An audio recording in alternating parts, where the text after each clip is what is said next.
पासपोर्टवरून देशात वादाची ठिणगी, परराष्ट्र मंत्रालयाच्या विधानावर राजकीय कलगीतुरा। पासपोर्ट केवळ प्रवासाचे दस्तऐवज, कायद्याची भाषा विरुद्ध सामान्य समज। नागरिकत्व कायदा 1955 विरुद्ध पासपोर्ट कायदा 1967। काय सांगतो देशाचा कायदा? आपण परदेशात प्रवास करताना ज्या सर्वात महत्त्वाच्या दस्तावेजाचा वापर होतो तो म्हणजेच आपला भारतीय पासपोर्ट। हा तुमच्या नागरिकत्वाचा अंतिम कायदेशीर पुरावा नाही। परराष्ट्र मंत्रालयाच्या एका वरिष्ठ अधिकाऱ्याने केलेल्या या धक्कादायक विधानामुळे सध्या देश पातळीवर एकच खळबळ उडाली आहे। एकीकडे निवडणूक आयोगाकडून मतदार याद्यांची सखोल पडताळणी सुरू असतानाच दुसरीकडे आलेल्या या भूमिकेमुळे कायदेशीर आणि राजकीय वर्तुळात नव्या वादाची ठिणगी पडली आहे। आधार कार्ड केवळ ओळखीसाठी, मतदार ओळखपत्र केवळ मतदानासाठी आणि आता पासपोर्टही नागरिकत्वाचा निर्णायक पुरावा नाही। मग नक्की सामान्य भारतीयाची कायदेशीर ओळख काय? यावरून विरोधकांनी सरकारला कसं धारेवर धरलंय आणि यामागचे नेमके कायदे काय सांगतात, पाहूयात हा सविस्तर रिपोर्ट। 14व्या पासपोर्ट सेवा दिनाच्या पार्श्वभूमीवर परराष्ट्र मंत्रालयाच्या वरिष्ठ अधिकाऱ्यांनी केलेल्या एका विधानामुळे देशभरात कायदेशीर आणि राजकीय वादाची नवी ठिणगी पडली। पासपोर्ट हे केवळ परदेश प्रवासासाठी आवश्यक असलेले एक दस्तऐवज असून त्याला भारतीय नागरिकत्वाचा अंतिम किंवा निर्णायक कायदेशीर पुरावा मानले जाऊ नये असे परराष्ट्र मंत्रालयाने स्पष्ट केले आहे। निवडणूक आयोगाकडून सध्या मतदार यादीची जी विशेष सखोल पडताळणी सुरू आहे त्या पार्श्वभूमीवर आलेल्या या विधानाला अत्यंत महत्त्वाचे आणि तितकेच वादग्रस्त वळण मिळाले। या विधानानंतर विरोधी पक्षांनी केंद्र सरकारवर कडाडून टीका केली आहे, तर सत्ताधारी भाजपने या भूमिकेचे कायदेशीर समर्थन केलंय। या मुद्द्यावरून राजकीय वर्तुळात प्रचंड कलगीतुरा रंगलाय।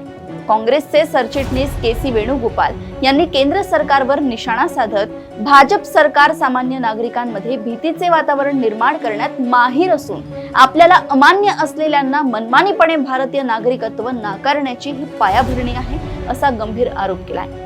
खासदार रेणुका चौधरी यांनीही सरकारने यावर स्पष्टीकरण द्यावे अशी मागणी केली आहे। दुसरीकडे भाजपच्या मीडिया सेलचे प्रमुख अमित मालवीय यांनी सरकारच्या वतीने बाजू मांडताना सांगितलंय की सरकारने कोणताही नवीन नियम आणलेला नाही। भारतातील न्यायालयांनी यापूर्वी दिलेल्या निकालांमधील कायदेशीर भूमिकेचाच हा पुनरुच्चार आहे। नागरिकत्व हे केवळ एका कागदपत्रावरून ठरत नसून ते नागरिकत्व कायदा 1955 मधील पात्रतेच्या पुराव्यांवरून सिद्ध होते। या वादात बिहारमधील मतदार याद्यांच्या पडताळणीच्या प्रकरणाचाही संदर्भ समोर आलाय, ज्यामध्ये 12 ऑगस्ट 2025 रोजी सर्वोच्च न्यायालयाच्या न्यायमूर्ती सूर्यकांत आणि न्यायमूर्ती जयमाल्या बागची यांच्या खंडपीठाने स्पष्ट केले होते की मतदार यादीत दावे दाखल करताना आधार कार्डचा वापर केवळ ओळख पटवण्यासाठी केला जाईल, नागरिकत्वाचा पुरावा म्हणून नाही। या विधानामुळे सोशल मीडियावर आणि कायदे तज्ज्ञांमध्ये तीव्र प्रतिक्रिया उमटली आहे।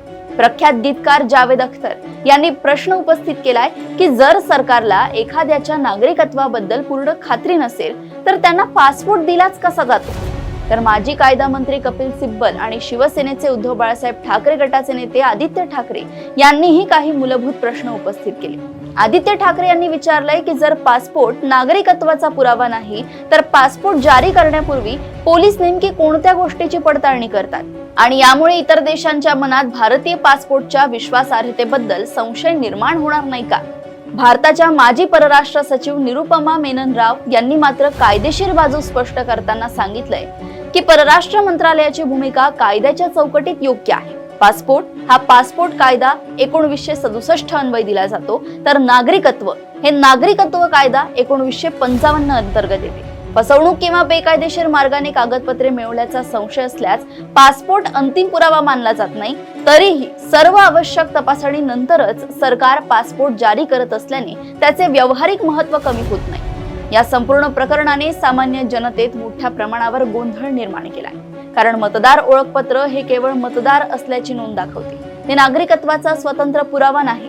आधार कार्ड केवळ ओळखीचा पुरावा आहे आणि आता पासपोर्टही अंतिम पुरावा नाही असे सांगण्यात आल्यामुळे मग नक्की सामान्य भारतीयांचे नागरिकत्व सिद्ध करणारा अंतिम आणि खात्रीशीर दस्तऐवज कोणता असा यक्ष प्रश्न नागरिकांसमोर उभा राहिला। याच दरम्यान केंद्र सरकारने पासपोर्ट नियम 1980 मध्ये दुरुस्ती करून सामान्य 36 पानी पासपोर्टचे अर्ज शुल्क 1500 रुपयांवरून थेट 2500 रुपये केले असून ही शुल्क वाढ 1 जुलै 2026 पासून लागू होणार आहे, ज्यामुळे नागरिकांमधील नाराजी आणखी वाढली आहे। हा होता परराष्ट्र मंत्रालयाच्या त्या विधानाचा संपूर्ण ताळेबंद, ज्याने सध्या देशातील राजकीय वातावरण तापवलेलं आहे। कायदेशीरदृष्ट्या पासपोर्ट कायदा आणि नागरिकत्व कायदा वेगवेगळे असले तरी सामान्य माणसासाठी पासपोर्ट हाच त्याचा सर्वात मोठा अभिमान आणि देशाचा पुरावा असतो हे नाकारता येत नाही। आता यावर सर्वोच्च न्यायालय आगामी काळात काय भूमिका घेते आणि निवडणूक आयोगाच्या पडताळणीत सामान्य नागरिकांना कोणत्या अडचणींचा सामना करावा लागतो हे पाहणे महत्त्वाचे ठरेल। अशाच घडामोडी व अपडेट्स मी ऐश्वर्या आपल्यापर्यंत घेऊन येत राहील। तोपर्यंत बघत रहा देशोन्नती। नमस्कार।